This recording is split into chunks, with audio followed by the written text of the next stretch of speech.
दोस्तों some basic terms of English grammar के day 4 में आपका स्वागत है। मैंने आपको क्या बोला, ये पूरा देखने के बाद आप किसी भी कॉम्पिटिटिव एग्जाम की तैयारी कर रहे हैं, आपका बेसिक ग्रामर का जो वर्ड क्लासेस है वो कवर हो जाएगा, कोई भी समस्या उसमें नहीं होगा।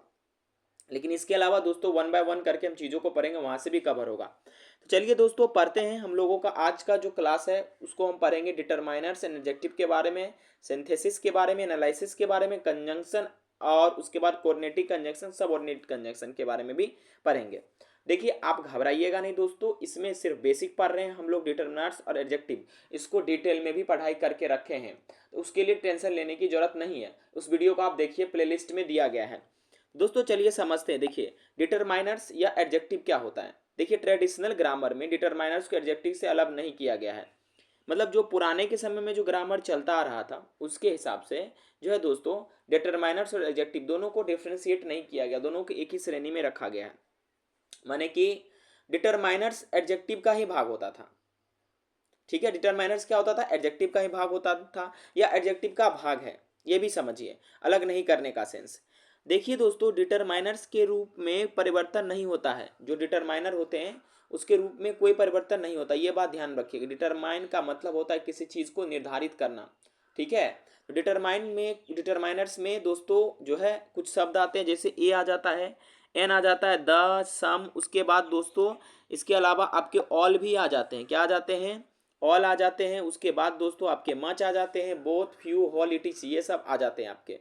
सीधा सीधा डिटरमाइनर एडजेक्टिव में आपको ज़्यादा डिफ्रेंशिएट नहीं अगर समझ कर पा रहे हैं या नहीं पकड़ पा रहे हैं, तो दोस्तों डिटरमाइनर का कभी भी रूप में परिवर्तन नहीं होता, पहली बात। और दूसरी बात दोस्तों, डिटरमाइनर मैं एक बात और बताना चाहूंगा कि सफिक्स या प्रीफिक्स जोड़कर इसमें कोई परिवर्तन नहीं होता है।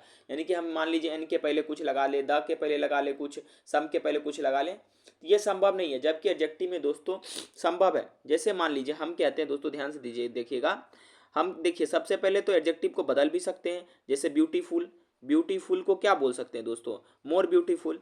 लेकिन दोस्तों आप मान लीजिए हम डायरेक्ट मच उठाते हैं, क्या मच के साथ कुछ ऐड कर सकते हैं, नहीं कर सकते हैं। याद रहेगा दो तीन बातें मैंने जो आपको बताई, सबसे पहले कि डिटरमाइनर में इसके फॉर्म में कोई बदलाव नहीं होता है, जबकि एडजेक्टिव के फॉर्म में बदलाव हो सकता है। इसमें कुछ अलग से ऐड नहीं किया जाता, इसमें कुछ अलग से ऐड कर सकते हैं।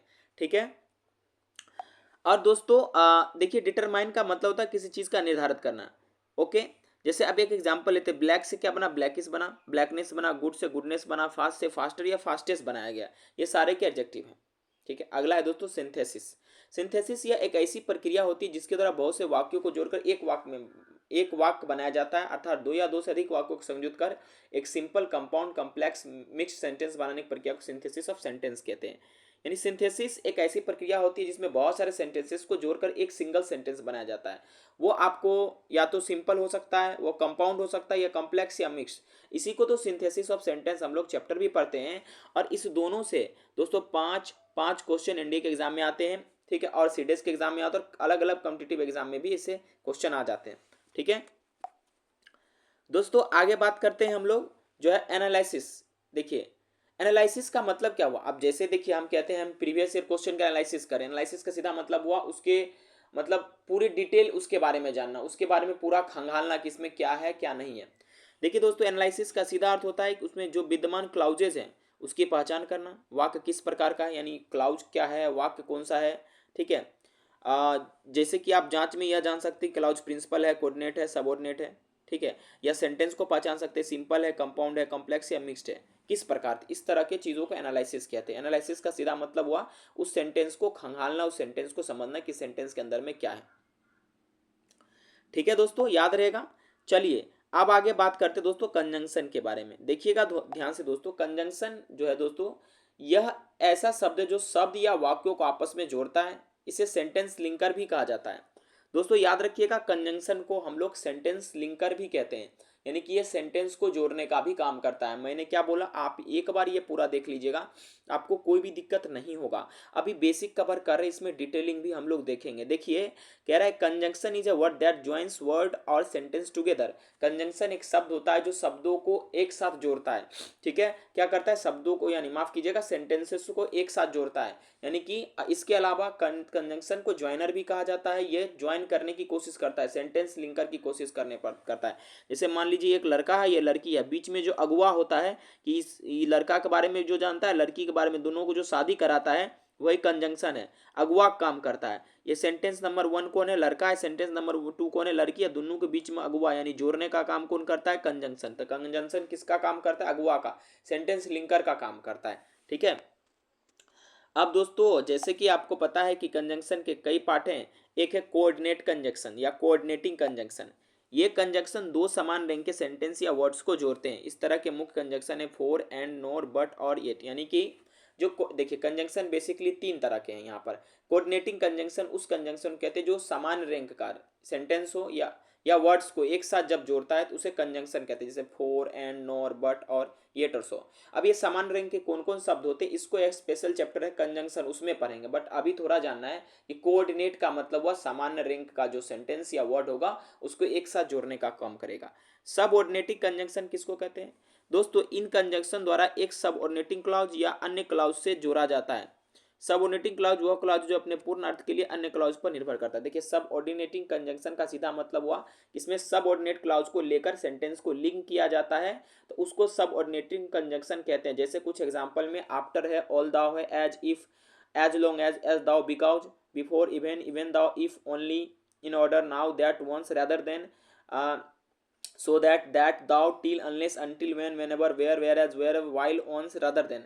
ये सारे के सारे सेंटेंसेस को जोड़ने के लिए जो वर्ड का इस्तेमाल होगा ये कोऑर्डिनेटिंग कंजंक्शन। आप देखे भी होंगे, if it rains I will not go outside. ठीक है, तो आप देखे होंगे कि एक इसमें मतलब जो है प्रिंसिपल क्लाउज है और एक दोस्तों क्या है, एक सबऑर्डिनेट क्लाउज है। इसमें कुछ वर्ड से जुड़ा हुआ, एफ से जुड़ा हुआ है। ठीक है, याद रहेगा दोस्तों, टिल से भी, अनलेस से भी सेंटेंस बन जाते हैं, इफ ओनली से भी बनते हैं, ऑल दाउ से भी बनते हैं। जैसे I would rather die than come with you. यहाँ पर दोस्तों कई सारे ऐसे एग्जाम्पल्स हैं, लेकिन दोस्तों जब हम इस कंजंक्शन को स्पेशल चैप्टर में पढ़ेंगे तब आपको बताएंगे। लेकिन जो जो शब्द आपको बता रहे हैं बेसिक में आप उसको रटते जाइए, आप उसको समझते जाइए। हाँ हाँ, कोऑर्डिनेटिंग कंजंक्शन में जो है फोर आ जाता है, एंड आ जाता है, नोर आ जाता है, बट और उसके बाद येट सो। अच्छा, आपके दिमाग में ये बात भी आता होगा कि सर इससे आधारित एक दो सेंटेंस दिखा देते। देखिए समय आने पर सेंटेंस दिखाएंगे, जब कंजंक्शन चैप्टर पढ़ेंगे। अभी इसी में सेंटेंस दिखा देंगे तो बेसिक सारा कवर नहीं हो पाएगा, और इसको भी हम लोग याद करते चलेंगे। ठीक है, अगला है correlative conjunction.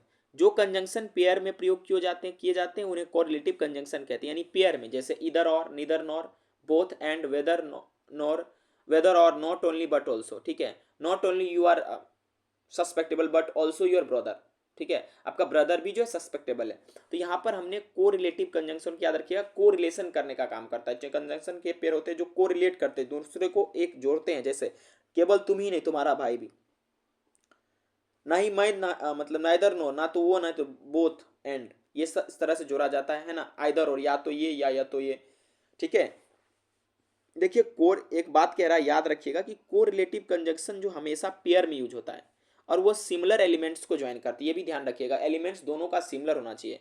When joining singular and plural subject, the subject closest to the verb determine whether the subject is singular और पुलर। जैसे देखिए दोस्तों क्या कह रहा है, ये बात तो समझ में आ गया कि हाँ कोरिलेटिव कंजंक्शन हमेशा पेयर में यूज होता है और वो सिमिलर एलिमेंट को भी ज्वाइन करता है। ये भी समझ में आ गया, सिमिलर एलिमेंट यानी जो इधर बातें हो रही उधर वो भी होगा।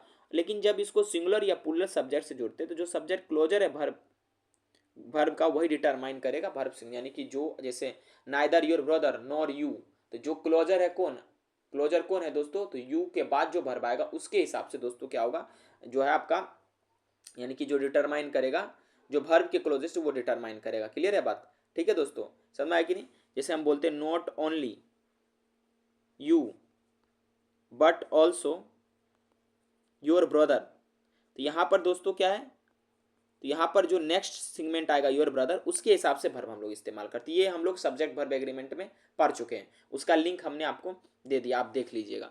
ठीक है, अब दोस्तों 31 नंबर में हमने एडवर्ब को पढ़ना है। ठीक है, देखिए आपको जो बेसिक चीज़ है वही मैं अभी पढ़ा रहा हूँ, आप अभी डीप में मत जाओ कि सर आपने जो बताया वो वर्ब क्या, यहाँ नाउन क्या।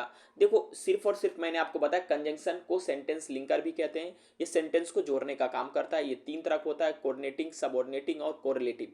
ठीक है, और उसको मैंने धीरे धीरे करके आपको एक्सप्लेन किया, उसमें जो कुछ शब्द दिए हैं उसको भी मैंने एक्सप्लेन किया, और मैंने आपको ये बताया कि ये जो है सेंटेंस को ज्वाइन करने का कोशिश करता है। तो कंजंक्शन के बारे में बस इतना ही ध्यान में रखना है।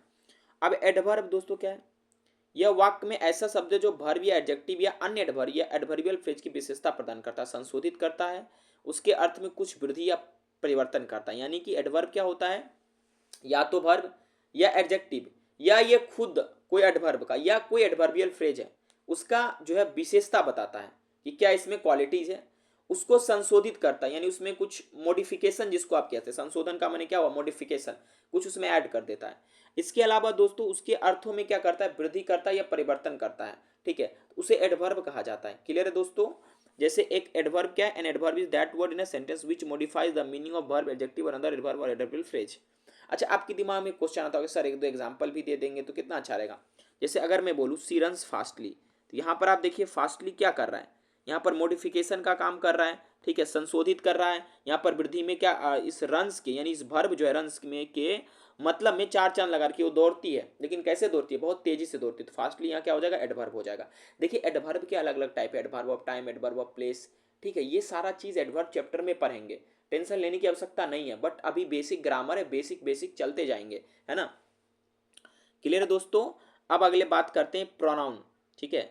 देखिए प्रोनाउन किसको कहते हैं, प्रोनाउन दोस्तों वो सब जो नाउन की जगह प्रयुक्त होता है उसे प्रोनाउन करते हैं। प्रो मैंने generally but not always, pronoun student फिर pro plus noun refer to noun and individuals or things that pronouns antecedent whose identity is made clear and the contrast। Pronoun क्या है, सीधा बात समझिए कि प्रोनाउन वो शब्द है जो नाउन की एडिशन में ये होते हैं, नाउन के बदले, ठीक है, उसे प्रोनाउन कहा जाता है ना। तो आप प्रोनाउन के बारे में ऑलरेडी जानते हैं, अगर नहीं जानते तो डिस्क्रिप्शन बॉक्स में लिंक दिया गया, डिटेल पीडीएफ है, डिटेल दोस्तों डिस्क्रिप्शन बॉक्स में वीडियो दिया है, प्रोनाउन को पहचानने का तरीका, कहाँ कौन प्रोनाउन क्या इस्तेमाल हो रहा है, सारा मैंने आपको डिटेलिंग में बताया है, please go and watch that video, ठीक है। क्लियर दोस्तों। जैसे मैं बोलता हूँ Ram, Ram is my brother, Ram is my brother, ठीक है, he reads in class 8, he reads in class 8। यहाँ पर दोस्तों राम क्या है, नाउन है, इसके बदले ही मैंने ले लिया, प्रयुक्त किया, इसीलिए ये ही क्या हो जाएगा, प्रोनाउन, और वो कौन सा प्रोनाउन होगा, पर्सनल प्रोनाउन। क्लियर है दोस्तों, ठीक है। और एंटीसीडेंट वगैरह जो यहाँ इस्तेमाल किया गया वो भी पढ़ेंगे हम लोग, ठीक है। जैसे क्लियर है, आपको मैं समझा देता हूँ थोड़ा सा एंटीसीडेंट के बारे में। जैसे द बॉय हु इज, अब यहाँ पर देखिए हु क्या है, प्रोनाउन का काम कर रहा है, लेकिन इसका एंटीसीडेंट क्या है, बॉय है, इसके हिसाब से हमने वर्ब लगाया यहाँ पर इज। यहीं पर हम बोलते द गर्ल्स, तो द गर्ल्स होता तो यहाँ पर कुछ अलग हो जाता वर्ब, है ना। क्लियर है बात दोस्तों। तो देखिए ये चीज़ क्लियर है। अगला है दोस्तों प्रेपोजिशन। प्रेपोजिशन वाक्य में एक ऐसा शब्द होता है जो सामान्यतः नाउन या प्रोनाउन के पूर्व प्रयुक्त होते हैं एवं नाउन या प्रोनाउन के संबंध वाक्य में प्रयुक्त अन्य शब्दों से करता है। प्रीपोजिशन क्या होता है, रिलेशन बताने का काम करता है, ठीक है, याद रखिएगा। Preposition is a word placed before a noun or pronoun denotes the relation the person or thing referred by it has with something else. यानी कि प्रीपोजिशन क्या है, हमेशा याद रखिए एक शब्द होता है जो नाउन या प्रोनाउन का क्या करता है, संबंध स्थापित करता है, ठीक है। और प्रेपोजिशन याद रखिएगा हमेशा फॉलो करता है नाउन को, it is never followed by verb. अच्छा सर क्या नाउन को फॉलो करता है, एक एग्जांपल दीजिए। जैसे मैं बोलूँ, एक एग्जांपल में समझिएगा, जैसे हम बोलते हैं सी लिव्स इन पटना, ठीक है, तो यहाँ पर पटना तो आपका नाउन है, ठीक है, और इन क्या है, प्रीपोजिशन है, प्रीपोजिशन ऑफ प्लेस, है ना।